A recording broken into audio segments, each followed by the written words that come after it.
Deuxième partie, quelles sont les évolutions de la structure socio-professionnelle en France depuis 1950? Je vais vous présenter quelles sont les grandes mutations depuis 1950 de la structure socio-professionnelle. Il y en a 5. Nous commencerons tout d'abord par la tertiarisation de la population active, avant de constater qu'il y a eu une élévation du niveau de qualification en France, ainsi qu'une modification de la structure socio-professionnelle. Enfin, nous verrons le mouvement de salarisation de la population active et le mouvement de féminisation. C'est des termes peut-être avec lesquels vous n'êtes pas du tout familier, c'est pas grave, je vais les prendre un à un et vous les expliquer. Mais juste avant de commencer cette partie, une petite précision. J'ai utilisé un terme sans le définir, celui de population active, il faut que j'en dise un mot. La population active, c'est la réunion d'une part de la population qui a un emploi, donc de ceux qui travaillent, autrement dit la population active occupée, mais aussi de ceux qui n'ont pas d'emploi, mais qui en voudraient un et qui en recherchent un, ce qu'on appelle les chômeurs, mais ce qu'on appelle aussi la population active inoccupée. Donc c'est quoi la population active? Eh bien c'est la population active occupée, ceux en emploi, plus la population active inoccupée, les chômeurs. Maintenant que j'ai défini ce terme, je peux avancer dans les mutations de la société française. Première évolution que je veux étudier avec vous, c'est la tertiarisation de la population active. Pour comprendre ce terme, je vais quand même faire un bond dans le passé, au début du XXe siècle et à la moitié du XXe siècle. À l'époque, qu'est-ce qui occupait les individus? Autrement dit, qu'est-ce qui employait le plus d'individus? Eh bien, c'était deux secteurs. Le secteur agricole, en effet, au début du XXe siècle, il y a encore beaucoup de paysans qui vivent de la terre, pommes de terre, carottes, betteraves, que sais-je. Il y a encore une population agricole qui est importante. Donc le secteur agricole emploie encore beaucoup d'individus. Ensuite, au fil du XXe siècle, le secteur industriel, c'est-à-dire celui qui transforme les biens primaires, les biens agricoles, les matières premières en produits finis, par exemple une voiture, le secteur industriel connaît un essor et emploie de plus en plus d'individus. Et bien ces deux secteurs ont été supplantés, c'est-à-dire devancés par un troisième secteur. Je vais vous mettre différentes images, différentes fonctions, différentes professions, à vous de deviner le point commun. Ce sont tous les trois, que ce soit les médecins, les soignants infirmiers, la restauration, l'hôtellerie, mais aussi l'enseignant, tous trois travaillent dans le secteur tertiaire, ce sont des services. Alors service, souvent il y a des élèves qui vont dire oui, un service c'est une faveur que je fais à quelqu'un. Non. En économie, un service c'est une activité immatérielle et non stockable. Par exemple, le soin d'un médecin, on ne peut pas stocker le soin. C'est une activité, alors qu'on peut très bien stocker la pomme de terre. Et voilà, les services, ce sont toutes les activités immatérielles non stockables. Et bien, le secteur tertiaire a connu un essor depuis les années 60, 70, 80 et jusqu'à aujourd'hui, qui fait qu'il emploie de plus en plus de personnes. Et là, vous allez me dire, oui d'accord, mais qu'est-ce qu'il en sait, monsieur SVS, qu'il y a une tertiarisation de l'économie, de la population active? Eh bien, on a des indicateurs. Premier indicateur, on peut prendre la part du secteur tertiaire, donc des services, dans le PIB. Est-ce que c'est plutôt 20%, 30%, 40%? Deuxième indicateur, la part du secteur tertiaire dans les emplois. Où est-ce que les personnes travaillent? Plutôt dans le secteur primaire, secondaire ou tertiaire? Et bien grâce à ces deux indicateurs, on a pu constater une tertiarisation de l'économie, de la population active. Deuxième évolution de la population active, l'élévation de son niveau de qualification. Et pour cause, il y a aujourd'hui beaucoup plus de personnes qui sortent diplômées de l'école que dans les années 50. Comment ce processus s'est déroulé? Voyons les grandes étapes de cette évolution. En 1959, une loi allonge la scolarisation obligatoire jusqu'à 16 ans. Avant cela, l'école n'était obligatoire que jusqu'à 14 ans. Ensuite, en 1968, une loi crée les bacs technologiques, ce que vous connaissez sous le nom de STMG, STI2D. Ça ne s'appelait pas comme ça à l'époque, mais on crée de nouveaux bacs. En 1985, quelques années plus tard donc, on crée cette fois les bacs professionnels. Et bien 68 et 85, ces deux dates, elles sont importantes parce qu'on a alors beaucoup plus de personnes qui sont bachelières, c'est-à-dire des personnes qui ont le bac. Alors qu'auparavant, elles se seraient arrêtées avant. Enfin, dans les années 80-90, c'est l'université qui ouvre massivement ses portes et on note une augmentation considérable du nombre d'étudiants à l'université. Donc tout au long de la moitié du XXe siècle, on note une entrée en masse et un allongement de la scolarisation des individus.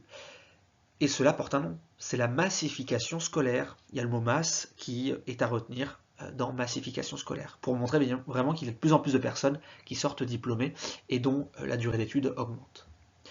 Deux indicateurs nous permettent de confirmer cela. La hausse de la part des bacheliers dans une génération, c'est-à-dire qu'on prend une génération, les individus nés en 2003, et on regarde le pourcentage qui a obtenu un bac.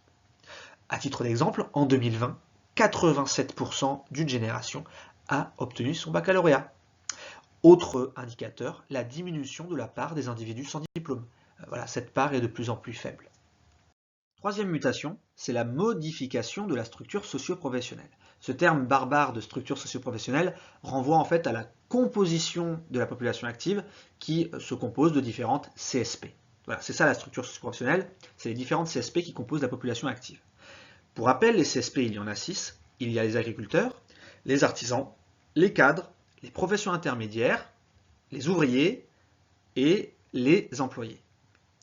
Eh bien, ces différentes catégories socio-professionnelles, selon les époques, elles occupent une place plus ou moins importante dans la population active. Et au fil des années, au fil des décennies, certaines vont connaître un essor, c'est-à-dire que leur part dans la population active va augmenter, tandis que d'autres vont connaître un déclin. Autrement dit, leur part dans la population active va diminuer. Vous pouvez faire un petit jeu et faire pause et essayer d'anticiper quelles sont les CSP qui ont connu un déclin et quelles sont celles qui ont connu un essor. Moi, je vais continuer et donner la réponse. Les CSP qui ont connu un essor sont 3. Il y a tout d'abord les cadres supérieurs, les professions intermédiaires et les employés. Cela est en lien notamment avec le mouvement de tertiarisation, parce que les cadres, employés et professions intermédiaires ont notamment été utilisés dans les services. Cela signifie donc que les 3 autres ont connu un déclin, les agriculteurs avec la disparition de la paysannerie, les artisans, commerçants et chefs d'entreprise, et enfin les ouvriers. Ces 3 CSP ont connu un déclin. Quatrième évolution de la population active, cette dernière a connu tout au long de la deuxième moitié du XXe siècle un phénomène de salarisation. Alors pour expliquer ça, il faut que je remonte un peu dans le temps, les années 20, 30 ou encore 40. Lorsqu'on se promène dans une ville, et même une ville de province, une ville moyenne de moins de 20 000 habitants, vous seriez surpris par le nombre de petits commerces, de commerçants et d'artisans, tels que le boulanger, le boucher, le cordonnier, le poissonnier. Et le point commun entre toutes ces activités, c'est que ce sont des indépendants. Pour rappel, un indépendant, c'est un travailleur qui travaille à son compte, c'est-à-dire qu'il n'a pas d'employeur, il n'y a pas de lien de subordination avec un supérieur hiérarchique. Et bien, ce statut-là, à partir des années 50-60, connaît un net déclin. Cela est à mettre en lien avec ce que je viens de dire précédemment. La CSP artisan et commerçant a connu un déclin. Cette évolution s'explique par l'essor de l'entreprise. En effet, les personnes sont de moins en moins sous le statut d'indépendant, mais sous le statut de salarié, c'est-à-dire qu'elles travaillent dans une entreprise pour un employeur, l'entreprise.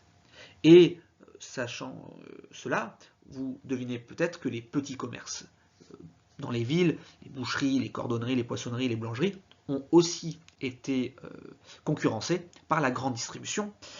Et la grande distribution, comme Carrefour, Auchan, etc., ce sont encore des entreprises qui, lorsqu'elles recrutent des travailleurs, en fait des salariés. Encore une fois, le salariat se définit comment ? Par le lien de subordination, c'est-à-dire de hiérarchie entre l'employeur et le travailleur. Alors qu'auparavant, il y avait davantage d'indépendants. Comment est-ce qu'on observe cela statistiquement ? Quel est l'indicateur qui nous permet de savoir qu'il y a eu une salarisation de la population active? Eh bien, c'est la hausse de la part des salariés dans la population active. C'est ça la salarisation. On a de moins en moins d'indépendants et de plus en plus de salariés. Enfin, dernière évolution de la population active, cette dernière a connu un phénomène de féminisation tout au long de la deuxième moitié du XXe siècle. Donc remontons un peu avant, donc années 50-60. À l'époque, beaucoup de femmes étaient femmes au foyer, au sens où elles restaient à la maison et ne recherchaient pas un emploi dans une entreprise, etc. Ce qu'il faut bien comprendre, c'est que les femmes ont toujours travaillé. Une femme qui fait le ménage, s'occupe des enfants, fait la cuisine, il y a un travail, c'est même une activité créatrice de richesse. Pour autant, cette activité n'était pas rémunérée. De la même manière, une femme qui assistait son mari dans son activité, par exemple la femme du boulanger, la femme du charcutier, elle pouvait assister son mari, mais elle n'était pas rémunérée, ces femmes-là. Il s'agissait d'un travail finalement gratuit.